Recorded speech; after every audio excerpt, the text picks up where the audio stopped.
Welcome to another edition of Fair Territory. We've got a ton to talk about this week. As usual, a ton is happening in baseball. As we get to approximately 1/4 of the way through the season, we're going to hit on a variety of topics as we always do. And I'm going to start today with the series that I attended this weekend in Los Angeles at Dodger Stadium. Padres at Dodgers. You might have seen the outcome. A sweep for the Dodgers. The 11th straight regular season victory in a series by the Dodgers over the Padres. Now, if you're a Padres fan, you're saying, okay, but yes, look at last year's division series. That was the Padres' monumental moment in franchise history for San Diego winning that series. But still, as I write today in The Athletic, there is separation between these teams. And it's not really a separation in talent, because you can argue that the Padres have more talent than the Dodgers. It's more a separation in identity, in who these teams are. And what I mean by that goes to the construction of each of these clubs. Look at the number of homegrown players on each team. 10 for the Dodgers presently, 3 for the Padres, and it only got to 3 when they recalled Ryan Weathers yesterday to start that game. The other 2 homegrown players on the Padres right now are the relievers, Steven Willson and Tom Cosgrove. That's not a lot of homegrown impact. Why? Because the Padres trade a lot of their prospects for some of their star players. They have star players. There's no question about it. But their roster is top-heavy. It's kind of slapped together. You've got guys out of position now. Cronenworth at first base. Tatis in right field. It's a hodgepodge. It's a funky mix. And it seems to me that there is no there in a sense with the Padres. There is no Padres way. These players come from other teams. They know what their other teams did and how they went about their business there. But with the Padres, it's just kind of all coming together as one. And sometimes it takes a while for such a team to come together. Sometimes such a team doesn't really come together at all. Now, there's plenty of time left in the season. I know that. It might get to the point where the Padres simply out-talent the Dodgers. But right now, the separation is 7 games. And the Dodgers have, without question, a winning culture. 10 straight postseason appearances. I know they've won only 1 World Series, but they always get there. And they get there because they've done things a certain way for a long time. They incorporate young players into their mix on a regular basis. This is supposedly a transition year for them. They're bringing in a number of young guys. We're seeing Outman and Miguel Vargas, of course, 2 of them. Some younger pitchers as well, and we'll see more as the season goes on. They have a number of other prospects, a whole rotation full of them at Double-A, and it's one wave after another. Some get traded, yes. Some players do come from other teams. Mookie Betts, Freddie Freeman. But by and large, this is a team that has an identity, has a certain chemistry about them. Those 10 homegrown players don't include 3 who have been part of multiple World Series teams. Muncy and Chris Taylor, those kinds of guys. So there's something there. And that identity, that chemistry that they form, it plays out. It might not win you a World Series on a regular basis. It might not even win you a division series last season against an upstart Padres team. But it's something that really matters. And when you look at the Dodgers roster, yeah, there are questions. Infield defense, not very good. Was Kershaw going to throw 200 innings, which is his current pace? I don't think so. And there are other things that you can look at and say, not so sure about. Padres, though, have arguably just as many questions with the 3rd highest payroll in the game. Their rotation beyond Darvish and Musgrove, neither of whom is an ace, is questionable. Their bullpen is missing Robert Suarez and has been missing forever Drew Pomeranz. The bottom of the lineup is not very good. Cronenworth at first base doesn't give you the same kind of production with that offensive profile that you normally would want from that position. So there are all these things going on. Padres have lost 7 of 8. They're now 7 games back of the Dodgers. And you just wonder how it's all going to come together. Now, finally, on this point, I know Padres fans are probably thinking, no problem. A.J. Preller will make a couple of trades. We'll be right back in it. Problem is, the farm system is not as deep as it once was. And with that, you're restricted in what you can do. Now, they'll probably trade their top prospect, Jackson Merrill, for Corbin Burns or whoever. But again, you're talking about just slapping pieces together and hoping everything fits well. It doesn't always work like that. There is something to roster construction. And for all of A.J. Preller's talents in identifying and acquiring talent, he hasn't yet mastered that roster construction. So that's one thing. That's the NL West. Now let's go back east, all the way east to the AL East, the best division in baseball. And I want to talk about a team that probably is the least discussed in America of the 5 AL East clubs, and that's the Toronto Blue Jays. The Blue Jays went this weekend and swept the Atlanta Braves at home. Now, granted, they didn't face Max Fried, who's on the IL. They didn't face Kyle Wright, who is on the IL. But on Friday night, they beat Spencer Strider. Spencer Strider on a night when he struck out 12 Blue Jays, but was outdone by Chris Bassett, who threw a 2-hit shutout. Next game, Jose Barrios, resurgent of late. He beats Bryce Elder, and then the third game, Kikuchi doesn't pitch well for the Blue Jays, but they pull it out anyway. I love this team. I love their lineup, the balance that they now have with Varsho and Kiermaier, who is having a big offensive season. I love, of course, the stars, Guerrero, Bichette, Chapman having an MVP-type year.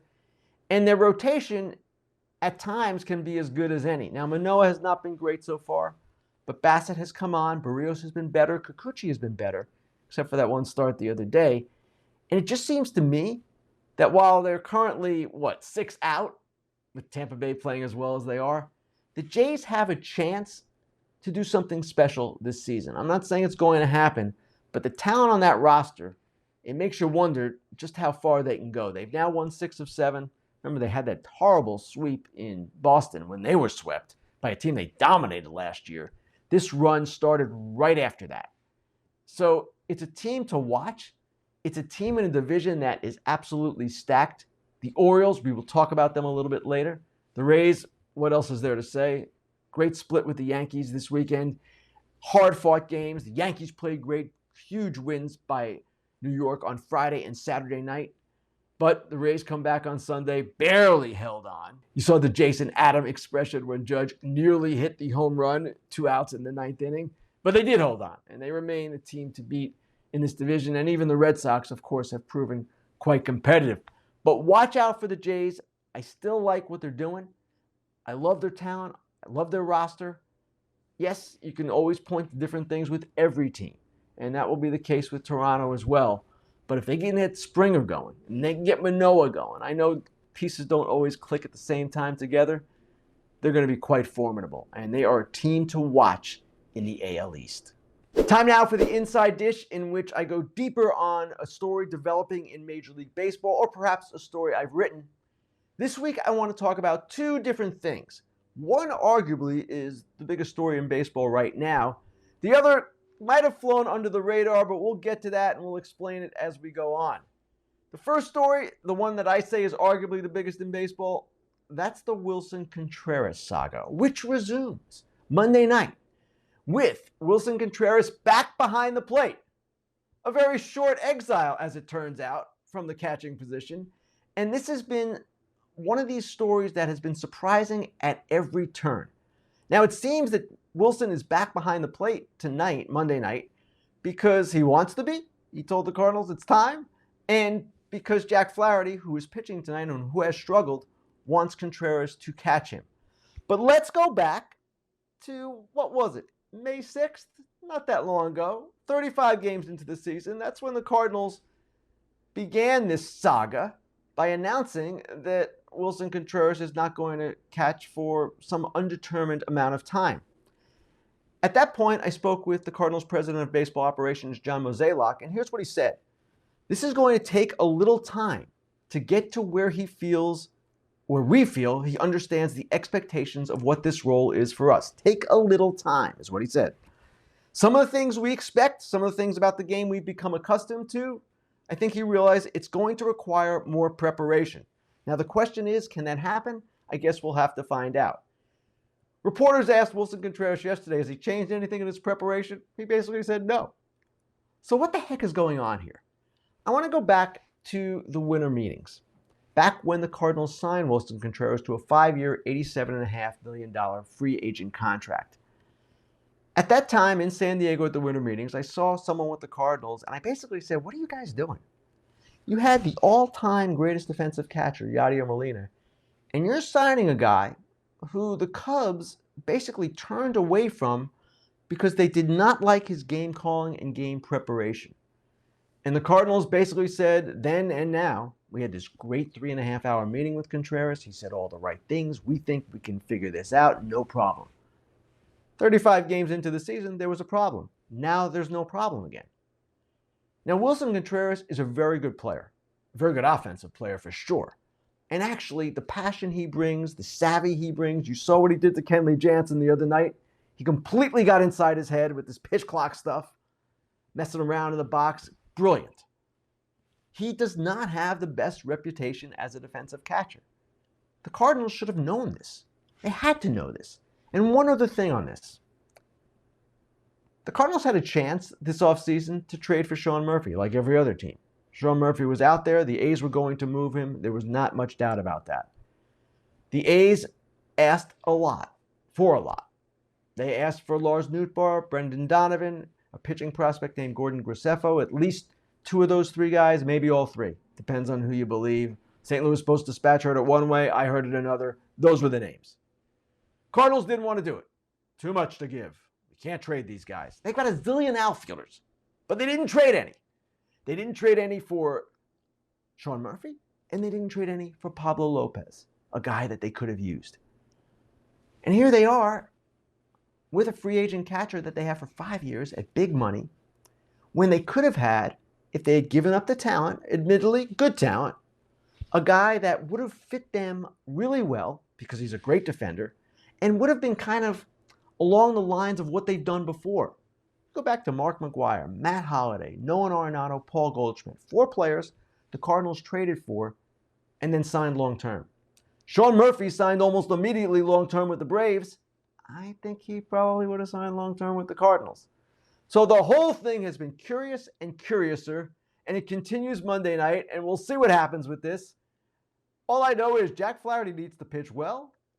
Willson Contreras needs to get it going behind the plate. I believe he is committed to doing that. I know he wants to do that. But listen, no player is perfect. And this seemingly is his weakness. Now, the other story I want to get into, a lot of people I'm sure missed this, but not everyone, and certainly not fans in Arizona. Friday night, Diamondbacks versus Giants, tie game in the 5th inning. Christian Walker is at the plate. Alfonso Marquez is the umpire. Christian Walker takes a called strike 2 that didn't like. Then he gets called out on an appealed check swing on strike 3 by the first base umpire, Ramon de Jesus. Christian Walker walks back to the dugout, shaking his head, gesturing repeatedly, saying a few choice words as he turns back toward the field, toward Marquez, toward de Jesus. Marquez doesn't throw him out. He probably could have if he was really being petulant that day, but he didn't throw him out. Usually an umpire exercises good judgment in letting a player have his say to a certain degree. Remember, you're not supposed to argue balls and strikes. That's a rule in Major League Baseball. So, an inning later, Diamondbacks are up again. Nick Ahmed at the plate. Ramon de Jesus at first base rules on a check swing in Ahmed's favor. And you can see Christian Walker clapping from the dugout, from the top step of the dugout. Now, he looks like he's doing that pretty innocently, but there might be some sarcastic intent there. And Christian Walker actually said later, yes, it was intentful what I was doing. Now you see, he's like, whoa, I'm just clapping. I'm not doing anything. This whole thing looked a little odd to me. So I checked in with Major League Baseball and I said, can you please give me an explanation for what happened? I want to know the other side of this, if there is another side. This looked like an ump show, right? A really bad ump show. A guy gets ejected for clapping? Well, when I asked Major League Baseball about this, they got back to me. They talked to the umpires, and the umpires responded that it wasn't simply the clapping, that after Walker struck out, in addition to gesturing and saying what he said, which wasn't much, and shaking his head, walks down the steps of the dugout, slams his helmet. Next inning, as he goes out to the field for the top of the 6th, he's chirping again. And the second base umpire at that point told the Arizona dugout, hey, let's go. Cool it. Let's close this. Enough already. And then when the Diamondbacks come back to the plate, even before Ahmed was hitting, this is again all according to the umpires, Walker was clapping, and in Marquez's view, showing up the umps. That's a big no-no in the umps' minds. That's the one thing that drives them crazy. Well, among other things that might drive them crazy. By the time he clapped for the Nick Ahmed check swing that went in the Diamondbacks' favor, the umps had had enough. So the moral of the story here is that there are two sides to every story. I'm sure Christian Walker still feels aggrieved by this, and I'm sure in his mind he has a point. But the umpires often come to a point where they've had enough. And I criticize the umpires at times. I defend them at times. In this case, it just seems to me we have to look at the whole situation and what the umpires are saying too, and take that into account. In the umpire's view, Christian Walker doth protest too much. All right, here we go with the Dude and Dork of the Week. It always seems like there are more candidates for Dude of the Week, and this week is no different. But my Dude of the Week is a guy who hit the go-ahead homer in the 8th inning of 3 straight games. That is hard to do. And Josh Naylor did it for the Guardians, a team that has struggled mightily offensively. And he did it in his first game off a left-hander. And he has struggled mightily against left-handers off Matt Moore. So good for Josh Naylor. He is the Dude of the Week. Check this out from Sarah Langs just to contextualize his accomplishment. He is the first player in the expansion era since 1961 to hit a go-ahead home run in the 8th inning or later in 3 straight games. The Guardians need to get their offense going. This is a division that is quite odd right now. The Twins also struggling offensively, even though they put up 16 on Sunday. This division is there, and the Guardians have terrific young starting pitching. They have a chance to do some special things this season, but they need to get their offense untracked. Josh Naylor went a long way toward doing that this week. That is why he is Dude of the Week. Now, honorable mention Dudes of the Week, either one of these guys would have been a great choice as well. My first is Sandy Alcantara of the Marlins. Now, not for the way he's pitching. He's not pitching at that Cy Young level he achieved last year, but for his mentorship of the rookie who made his major league debut at age 20 on Friday night, Yuri Perez. You might have seen the videos that the Marlins put out of Perez's learning of his promotion. Learned of it from a video that Sandy Alcantara spoke to him on. They showed it to him. The manager of the AAA team, actually his AA team, did, and the manager and pitching coach were there. And there's Sandy on the video telling him, hey, welcome to the show. And then Alcantara picked up Perez at the airport, and there's another video of him with Perez in the car. They're driving along, and Alcantara is essentially giving this kid a pep talk. Both from the Dominican Republic. This is the kind of thing that I love to see in baseball. It's what players do to help each other and how they pass the torch to the next generation. Not that Sandy Alcantara is about to fade away, but he's taking care of this kid. Again, under other circumstances, no Josh Naylor, maybe Sandy is Dude of the Week. And then there's a third possibility that this guy, I don't even know how to describe what he is doing. You might not have heard of him if you're on the East Coast, because a lot of times East Coast fans don't pick up everything going out on the West Coast. But right-handed pitcher Bryce Miller for the Seattle Mariners has done something, well, almost as historic as Josh Naylor. Let me read this to you because it's a little involved, but it's really cool. So in each of his first 3 major league starts, he has gone at least 6 innings while allowing 1 run or less, 3 hits or fewer, and 1 walk or fewer. So 6 innings, 3 hits or less, 1 run or fewer, 1 walk or fewer. That's Bryce Miller's major league debut. And if you think of the Mariners with Miller, Kirby, George Kirby, and Logan Gilbert, those are 3 starting pitchers, 26 and under, who each could be an ace. And they've got more coming as well. Some other pitching prospects that they are pretty high on. So good for the Mariners. Bryce Miller, other circumstances, you too might have been Dude of the Week. Now, my Dork of the Week, well, let me explain this first by talking about a phrase that players often use. Now, if I was on foul territory, using the foul language that they often use on foul territory, Scott Braun style, I might say exactly what this phrase is, but you'll get the idea. The phrase is often uttered by players, sometimes coaches and managers. Don't hear it as much lately, but I certainly heard it earlier in my career all the time. Who the blank is this guy to be doing this thing? Jake Bird, when he basically challenged the Phillies dugout, actually challenge might be too strong a word, but he gestured toward them, he mouthed off toward them, he smiled at them. All of that prompted, you can see he clapped at them, prompted Bryce Harper to basically say, who the is this guy? Jake Bird, 27 years old, 57 major league appearances. There goes Bryce. You just don't do this. And Jake admitted afterward that his emotions got the best of him. This really didn't erupt into anything, at least from a punching standpoint. There were no punches thrown. But Jake Bird should never have gone there. You just don't act like that, especially when you've walked the first two guys in the inning. You only got out of it with a double play and another final out. So, Jake Bird, I know you didn't really mean it. I know your emotions got the best of you, but you're going to be the dork of the week for that. Sorry, man. You had to get it. Also, honorable mention dork of the week. You might have missed this Saturday night.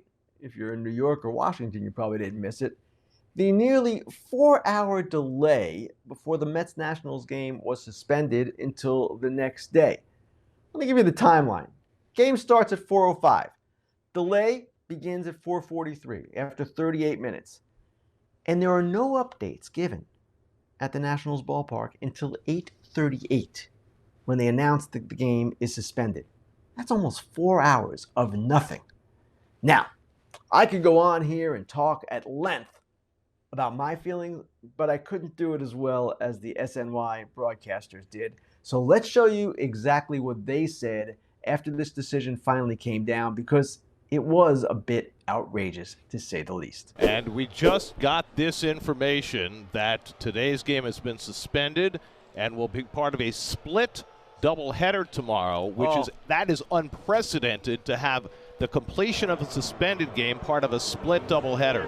So after a galling nearly 4 hours of waiting, including the last half hour where absolutely nothing was happening in terms of trying to get the field ready, that all the work had been done, now they make the decision to play a split doubleheader tomorrow with the resumption of the first game at 12:35 and the second game starting at 4:35. And what I'm assuming is that for the last half hour, that was the communication between the Nationals and the Mets and Major League Baseball to get permission to do this, which as far as I'm concerned has never been done before, that you're giving a piece of a game to the fans as part of a split doubleheader as opposed to playing straight through and making it a single admission. A piece of a game has now become a full game for the fans that choose to attend. I've never heard of anything like this ever happening, and to wait 4 hours for these folks. You saw the boos, you saw unhappiness. You can't hear how loud and how unhappy they are tonight. Absolutely. And for me, to take this long to come to a decision, it's just, and make these people wait out here without any clue, I don't know.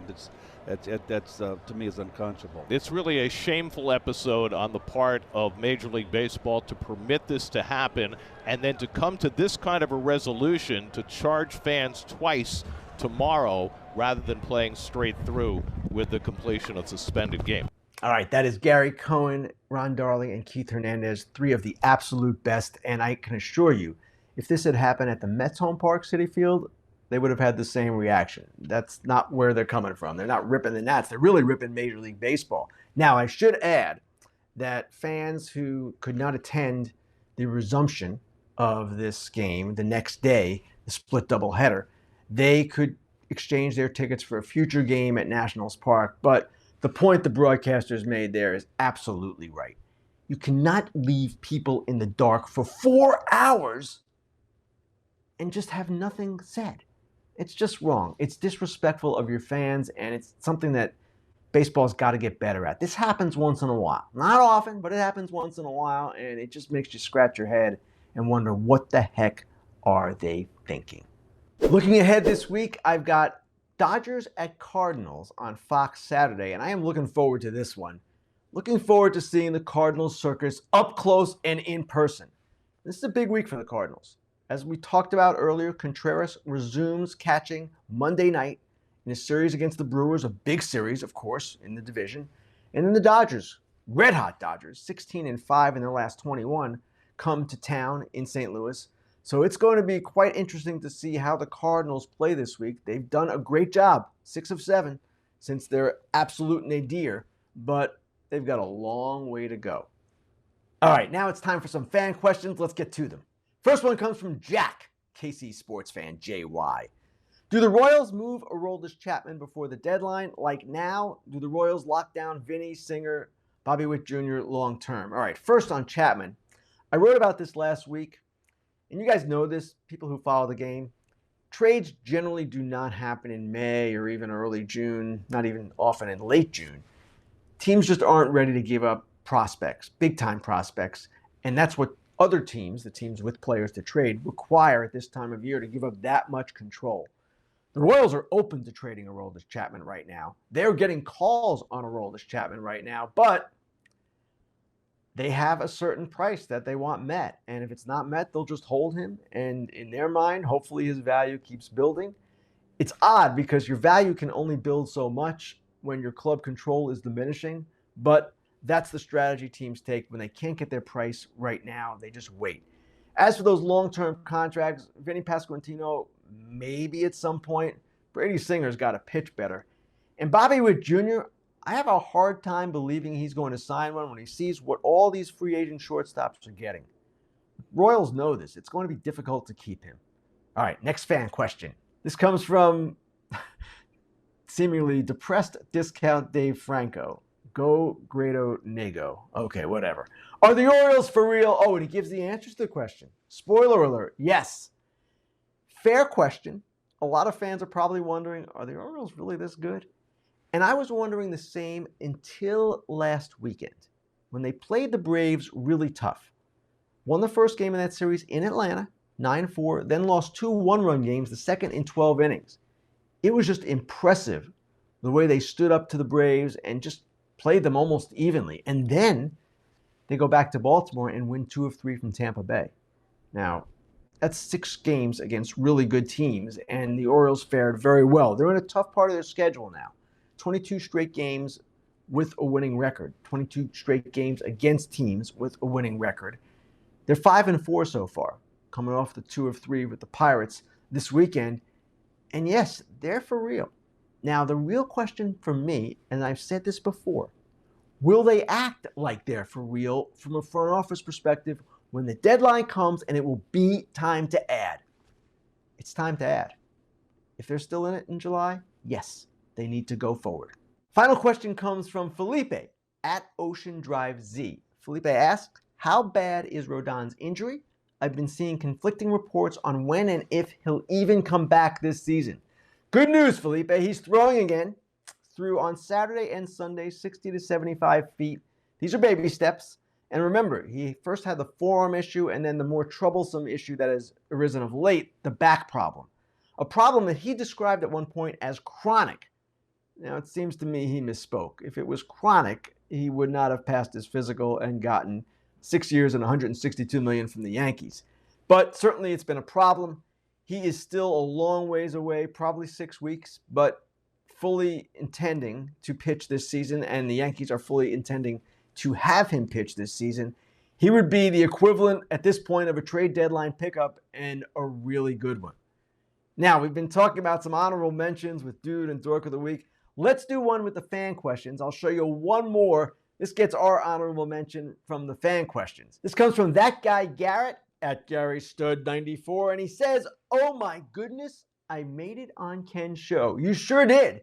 And we appreciate you reaching out. We appreciate your reaction. That's exactly the reaction we're looking for. Hey, thanks to everyone for listening. Thanks to everyone for watching. And remember, you can subscribe to us on your YouTube channel and subscribe to us wherever you get your podcast. Listening, viewing, whatever you want to do.